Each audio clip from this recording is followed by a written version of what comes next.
Soy Alejandro Aulestia y esto es Paranoid. En agosto del 2003, en Santiago de Chile, se estaba construyendo la autopista costanera norte. Un cartel de propaganda decía que iba a ser una de las más modernas del mundo. Pero cuando la maquinaria sacó la tierra por el sector de la Renca, en la ribera del río Mapocho, encontraron miles de huesos humanos. Nadie entendía lo que había pasado. ¿Por qué había esqueletos apilados unos contra otros? Los arqueólogos creyeron que se trataba de algún asentamiento indígena antiguo, pero cuando realizaron pruebas se descubrió que estos muertos habían sido enterrados hace tan solo 120 años. Revisando los archivos nacionales, se dieron cuenta de que se trataba de un pasaje de la historia de Santiago que ya nadie se acordaba. La pandemia de cólera, que acabó con la vida de 28,000 personas. En 1886, el cólera atacó a la provincia de Mendoza, en Argentina. Sus políticos estaban enfrentados entre los que no le tenían miedo a lo invisible, así se denominaban, y los que habían estudiado un poco más. Es decir, unos se creían valientes y no iban a sucumbir a algo que ni siquiera se puede ver, algo como un virus o una bacteria. En esa época era como ahora hablarle a alguien de Dios o de ovnis. Los otros, los que habían estudiado un poco más, ya tenían conocimiento de que la mayoría de enfermedades eran causadas por agentes patógenos. Pero su única prueba eran los libros y los diplomas. Estos diplomas obtenidos en su mayoría en ciudades europeas. Y en Latinoamérica, en el siglo XIX, la gente veía con recelo a aquellos burgueses que basaban su conocimiento en cosas que les habían dicho los extranjeros. Temían que estos supuestos descubrimientos no sean más que distracciones o un plan oculto de los europeos para intervenir en los asuntos de los países latinoamericanos. Otra forma de dividir estos bandos sería decir que unos no creían en la existencia de seres microscópicos que podrían matar a una persona y los otros habían nacido con el dinero suficiente para ir a estudiar a Europa. Cuando el cólera atacó Mendoza, políticos de un lado y del otro discutieron, por telegrama, mandándose mensajes que quedarían impresos para siempre en un episodio más de la estupidez burocrática latinoamericana. Por ejemplo, este diputado bonaerense llamado Lucio B. Mansilla atacó las medidas de cierre de fronteras que el presidente Juárez Celman había adoptado. Los médicos le habían dicho al presidente que la única forma de frenar una posible pandemia era si nadie entraba y nadie salía de la provincia. Le pusieron el ejemplo de que si hubiera 10 enfermos y a 5 se los encierra en un cuarto y a los otros 5 se los aleja de esta casa, los 5 del interior se iban a contagiar mientras que los otros 5 no. Era así de simple. Excepto, claro que se omitió el detalle de que los 5 del interior iban a estar todos muertos. Y además estaba el problema del comercio, de la economía. Mendoza era un paso importante para el comercio con Chile. Cerrar la provincia y perder ese dinero podía traer pobreza. Y la pobreza también trae muerte. Tal vez el presidente Celman pensó que eso, el dinero y las cosas materiales siempre se iban a poder recuperar. En cambio, una vida no. El telegrama de reclamo del diputado Mansilla a esta medida del presidente dice así, abro cita. Es sabido, señor presidente, que la ley del miedo no solo es injusta, sino absurda, estúpida, y llega a ser cobarde e inhumana. Algunas provincias, bajo la impresión de este flagelo ideal y fantástico, se clausuran. Establecen cordones sanitarios y otros monstruosos bloqueos al comercio. ¿Es o no un derecho de los gobernantes de cada provincia, de las municipalidades, el tomar estas medidas por sí y ante sí, sin que lo haga el poder que debe tener la dirección suprema de todo lo que se relaciona con la salud pública? Cierro cita. Mansilla creía que la enfermedad era una fantasía y no le gustaba la idea de que el gobierno central tome decisiones tan radicales y definitivas para las provincias. Pero Mansilla hablaba de cuestiones políticas. A ningún momento hablaba de personas, de la gente. Gente que iba a morir si no se tomaba una decisión clara contra la enfermedad. Y por eso el presidente Selman terminó cerrando la provincia. Y Mendoza empezó a perder dinero, pero no vidas. Y no es que a las autoridades mendocinas no les importaba la vida de las personas. Era que simplemente no creían que había una amenaza. Si no se veía nada, ¿dónde estaba esta enfermedad? Y como nadie moría, no hubo pruebas de que esta enfermedad exista. Así que presionaron al gobierno. Selman se dio cuenta de que si seguía interrumpiendo el comercio, su recién adquirida presidencia se vendría abajo. Así que cedió y reabrió la provincia. En solo unas pocas semanas, las autoridades mendocinas empezaron a mandar telegramas que inundaban el despacho del presidente. En estos mensajes se le informaba de que las personas en Mendoza se estaban muriendo, desangradas, tiradas sobre letrinas improvisadas, vomitando sus entrañas en vasenillas metálicas que ya no daban abasto. Los hospitales no tenían más espacio y no había suficientes médicos para tratar a tantos enfermos. El pánico se regó por los habitantes al punto de que hubo un cambio radical en la opinión de los políticos mendocinos, que ahora temían por sus propias vidas. Ahora eran ellos quienes exigían al gobierno central el cierre de la provincia. Pero el gobierno, en cambio, se había dado cuenta de que si la provincia seguía cerrada, las pérdidas económicas iban a provocar que la gente se muera de hambre, o peor aún, que salgan a protestar y los destituyan. Y lo único que pasó es que cambiaron los papeles. Ahora el gobierno quería abrir la provincia y las autoridades de la provincia querían mantenerla cerrada. La gente de Mendoza organizó una protesta que terminó con la obstrucción total de las vías del tren. Querían forzar un aislamiento, una cuarentena. El presidente Selman no tuvo más remedio que movilizar el ejército para reabrir las vías y dejar pasar el tren para no paralizar el comercio. La situación argentina con el cólera era un completo caos. En un telegrama enviado el 29 de noviembre de 1886 al teniente coronel Taboada, jefe de las fuerzas acantonadas en Mendoza, se puede leer las órdenes del gobierno. Abro cita.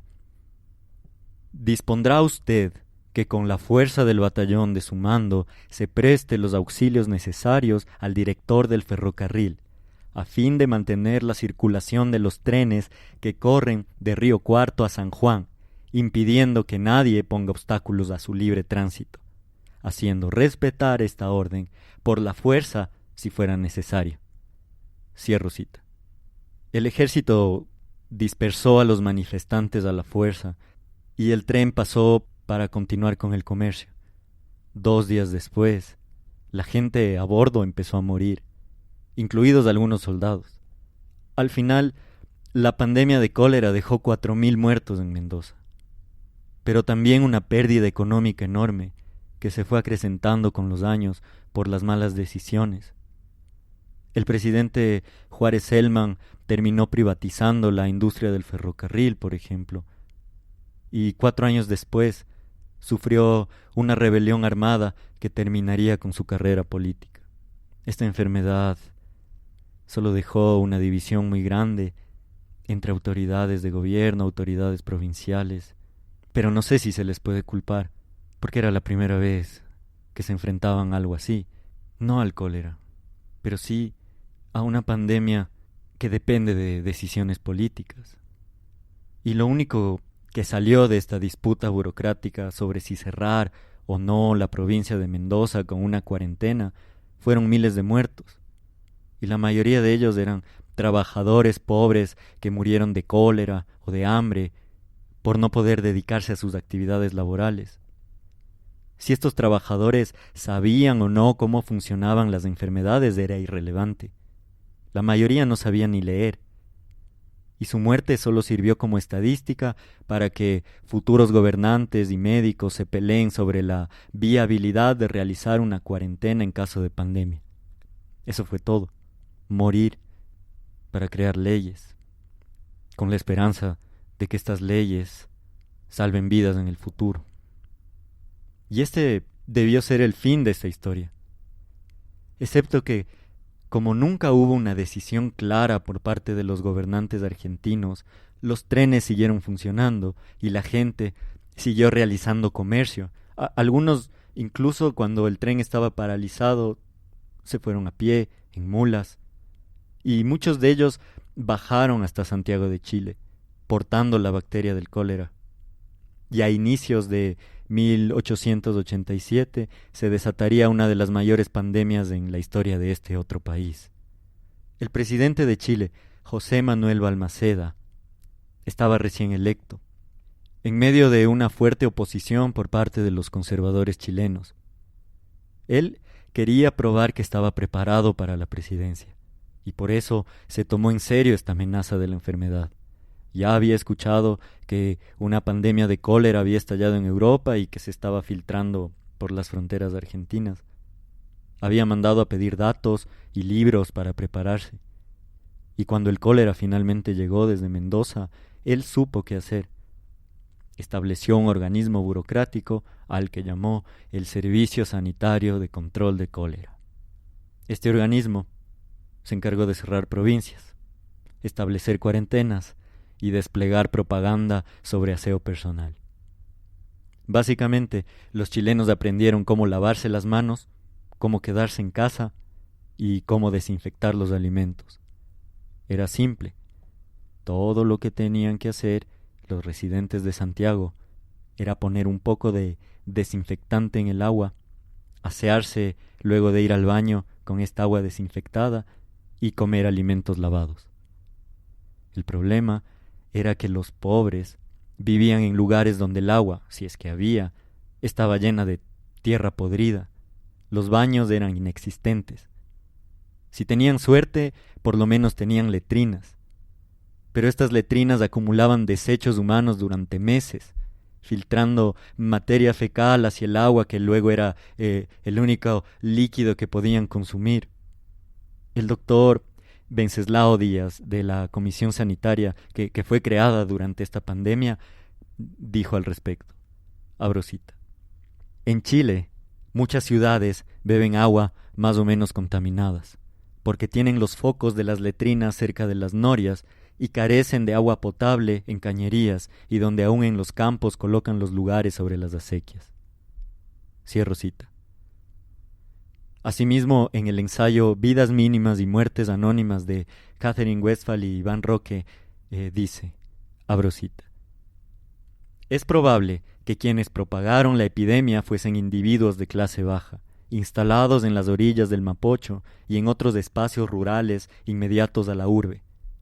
Por otra parte, parece que el mayor porcentaje de las víctimas correspondía al segmento que se caracterizan por cumplir una función de servicio, tales como lavanderas, cocineras, lecheras, costureras, empleadas en general, entre las mujeres, y peones, carpinteros, cocineros, lecheros, carniceros, cocheros, herreros, empleados o sirvientes en general. Precisando más, se trata de un grupo cuyas labores no se relacionan ni con la agricultura ni con la minería. Cierro cita.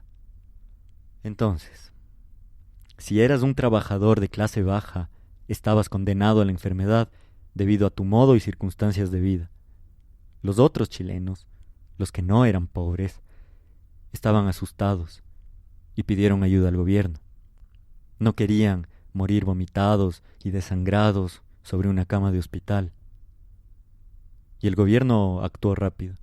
Primero enviaron a los enfermos a lazaretos, en unos edificios hospitalarios aislados de la población, porque los hospitales oficiales estaban en medio de la ciudad, y la lógica de los expertos fue aislar lo antes posible a los contagiados de los sanos. El gobierno armó un equipo con 100 médicos con sus respectivos estudiantes de medicina. quienes se encargaron del tratamiento de los enfermos. Estos los veían vomitar hasta que solo se retorcían sobre las camas. Pero no había realmente un tratamiento y parece ser que lo único que pasó con estos médicos es que vieron a sus pacientes vomitar hasta que se retorcían en las camas y morían. Y no había cura. El tratamiento para el cólera era usar paños húmedos sobre la frente y la administración sistemática de aceite de castor. Es decir, te daban cucharadas de aceite para que vomites hasta quedar vacío, con la esperanza de que, junto a lo poco que habías comido, expulses también las bacterias del cólera. Esta continua náusea y diarrea dejaba a los pacientes extremadamente deshidratados, al punto de que sus lenguas se transformaban en pedazos de esponja y terminaban muertos de eso, de deshidratación o de fiebre, con un dolor intenso. Los doctores empezaron a experimentar con inyecciones de sodio, brebajes salinos. Hay que tener claro que los antibióticos aún no existían en esta época y los doctores no podían hacer nada más que usar palabras de esperanza mientras veían a sus enfermos doblarse en dos hasta que dejaban de respirar. El número de muertos empezó a aumentar cada día que pasaba y nadie había pensado en una manera eficaz de deshacerse de los cadáveres. El gobierno firmó un decreto de emergencia y mandaron a construir carretas de manera masiva para cargar los cadáveres que se estaban acumulando en los patios de los hospitales. Los cocheros hacían varios viajes al día, desde los lazaretos hasta el cementerio general. Pero la peculiaridad de los cuerpos muertos por cólera es que aún son contagiosos, además de que por los procesos de putrefacción se vuelven un foco más potente de infección a las personas que los manipulan. En el ensayo Epidemia del cólera en Santiago de Álvaro Góngora dice, abro cita, tenemos un relato elocuente respecto a la forma de sepultación de las víctimas. Los cocheros o funcionarios encargados del servicio de carretones para trasladar a los enfermos y fallecidos por la ciudad desempeñaban su misión de una manera brutal. Llegaban gritando con gran estrépito, preguntando por el enfermo o el fallecido, lo agarraban como si se agarrara un fardo y lo montaban violentamente, sin precaución, sin delicadeza, y después de un empujón lo embutían en una carreta. Cierro cita.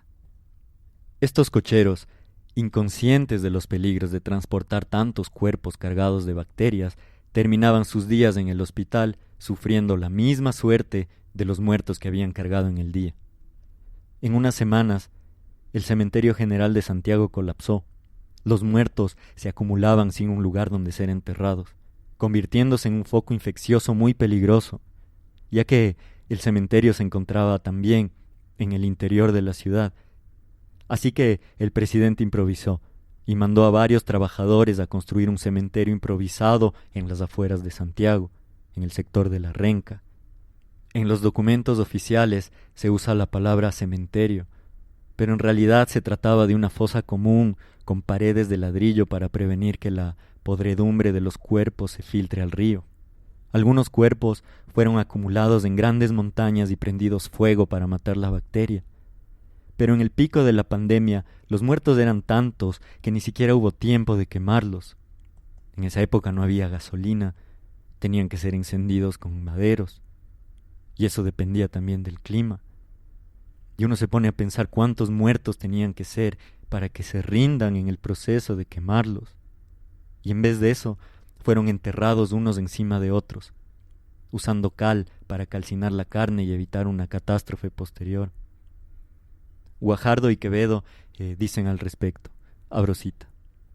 En los episodios de muerte por cólera se exigía desinfectar bien los cadáveres con cal sobre la mortaja y enterrarlos a una profundidad suficiente para evitar emanaciones. La profundidad de los pozos y de las capas de cal sobre cada cadáver debían ser tal que impidiera que los animales pudieran desenterrarlos. Cierro cita. Pero la cantidad de muertes seguía creciendo. El aceite de castor y los lavados intestinales no estaban sirviendo de nada. el doctor Wenceslao Díaz dejó registrado en su bitácora cómo después de administrar este lavado intestinal los muertos regresaban a la vida, solo para gritar y retorcerse de dolor y morir nuevamente. Chile no pudo contener la enfermedad y el gobierno tuvo que recurrir al único método que parecía haber funcionado para todos los demás países: una cuarentena. Bajo orden oficial, nadie podía abandonar su casa. Pero los trabajadores más pobres vivían de sueldos mínimos que se les pagaba al día. Y ellos salieron, tenían que trabajar después de todo, y terminaron presos, en una pequeña celda, unos juntos a otros, contagiándose y abandonados por la policía. Cuando los policías regresaban a abrir las celdas, se encontraban con un montón de enfermos. La gran mayoría murió antes de llegar al hospital, porque el cólera, cuando no es tratado, te mata en horas. Cuando esta cuarentena pasó, las autoridades realizaron una inspección de hogares. Cuando abrieron las puertas, se encontraron con familias enteras muertas al interior. El registro oficial decía que de cólera, pero por cómo se veían con los huesos mostrándose en la piel, también podría ser que se murieron de hambre. Había algunos cadáveres que tenían signos de haberse arañado la cara, sea lo que eso signifique. Sin pruebas adecuadas, nadie podía saber si la muerte se debió a la enfermedad o al hambre. No había diferencia entre un chileno que había dejado de comer y otro que vomitó hasta el último gramo de su propia carne. Huesos y piel es todo lo que quedaba de ellos, y fueron cargados en carretas y puestos sobre una nueva capa de cal en esta fosa común. Las autoridades ya ni se molestaban en tratar de identificar los cuerpos. Después de todo, si toda una familia había muerto, ¿quién iba a reclamar su identidad? ¿Para qué darse el trabajo? Los que sobrevivieron estaban aterrados. No querían salir de la casa. Hubo disturbios y pánico. La gente empezó a tergiversar la información que salía en los boletines oficiales del gobierno. Hubo reportes de personas de la clase alta en Santiago que dejó de comer. Estas personas, con mucho dinero, dejaron de comer porque creían que todos los alimentos contenían cólera. Es un giro irónico e inesperado que así como la gente trabajadora y de clase baja moría de hambre por la cuarentena, por no poder trabajar, por no poder conseguir comida, la gente que sí podía costearse los alimentos dejó de comer por voluntad propia. Cuando la pandemia de cólera pasó por Chile, dejó 28,000 muertos, todos apilados en fosas comunes, con paredes de ladrillo, paredes que, como estaban cerca del río, se fueron desgastando, dejando pasar el agua y filtrando la podredumbre de los cuerpos y de la enfermedad que los había aniquilado. Familias enteras enterradas en lo que hoy se conoce como el cementerio de los coléricos, que en el 2003, gracias a que al gobierno se le ocurrió construir la carretera más moderna del mundo, fueron descubiertos para al menos existir en la historia, en los libros y en este audio.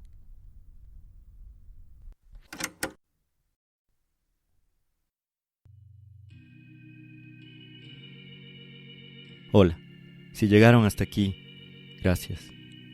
Les quería pedir un favor.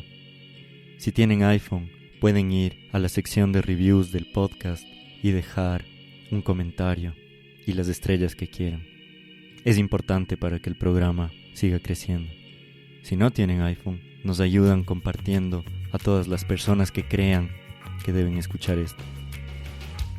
Gracias otra vez. Paranoid es producido por mí, Alejandro Aulestia y Mara Serrano. Para notas, datos y otra información pueden ir a nuestra página paranoid.co. Si nos quieren ayudar pueden compartir por Spotify, iTunes, Podcast o cualquier aplicación donde hayan escuchado esto. También pueden buscarnos en nuestras redes sociales como Historias Paranoid. Gracias.